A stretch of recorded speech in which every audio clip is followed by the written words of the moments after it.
इसमें ऐसा है कि रोगियों को ये समझना है कि जब तक कोई चीज उनके रूटीन को डिस्टर्ब नहीं करती है, वो अपने आप को कभी रोगी नहीं मानते हैं। ये एक आज के नए लेवल का प्रॉब्लम है कि खांसी है पर बोलने में दिक्कत अभी नहीं आ रही, तब तक वो डॉक्टर के पास नहीं जाएंगे, तो वो डिले करते हैं। वो ऑनलाइन जाके गूगल सर्च करके सेल्फ डायग्नोस करने की कोशिश करते हैं कि अगर डायग्नोसिस है तो कफ के लिए दवाई दिखा दो। उनको लगता है कि ये चेक करना बिल्कुल जरूरी नहीं है कि कफ क्यों हुआ।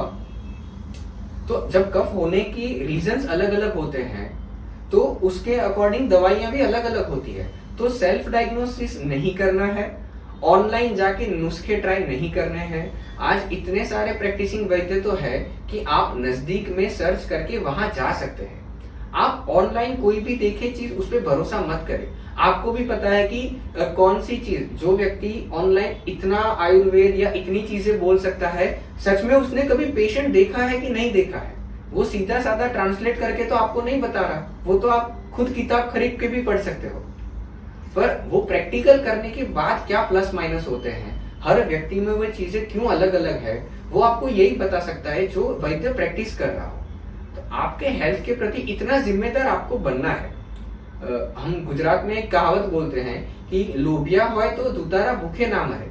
मतलब जब आपके मन में ये लालच बैठ जाएगा कि घर बैठे बैठे ठीक हो जाऊं, फ्री में ऑनलाइन कुछ देख के ही ठीक हो जाऊं, एक गोली एक प्रोडक्ट से ही मैं ठीक हो जाऊं, तब आपको ठगने वाले भी उतने ही बैठे हैं जो ये क्राइटेरिया पूरा करते हैं पर आपको ठीक नहीं करते। तो अपनी हेल्थ पे नए नए एक्सपेरिमेंट्स मत करिए, सेल्फ डायग्नोसिस मत करिए। नजदीक में डॉक्टर के पास जाइए, वैद्य के पास जाइए, उनको दिखाइए, खुद की हेल्थ को भी समझिए, खुद के लिए भी कुछ रिस्पॉन्सिबिलिटीज लीजिए कि हाँ, अगर ये चीज नहीं करनी है तो फिर नहीं करनी है। इसमें प्रॉब्लम क्या होता है कि जब ये थोड़ा सा हमारा दुर्भाग्य है कि जब कोई चीज हिंदी में बोली जाती है तो लोगों को भरोसा नहीं होता, उसी चीज का एक इंग्लिश वर्जन आता है, लोग मान लेते हैं।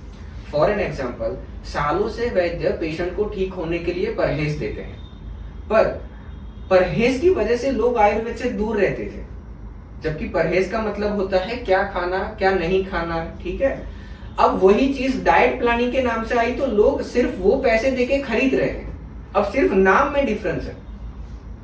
दूसरी चीज, जैसे लोगों को बोला जाता था कि आपकी व्यक्ति विशेष के लिए ये चीज असाथ में है, ये आपको नहीं खानी चाहिए, ये आपके शरीर में वात पित्त कफ को इम्बैलेंस करते हैं, आपकी स्किन में प्रॉब्लम करते हैं, आपके गले में आपके पेट में दिक्कत करते हैं। तो लोगों को लगता था कि यार ये दकियानुसी बातें बोल रहे हैं, ऐसा कुछ नहीं होता।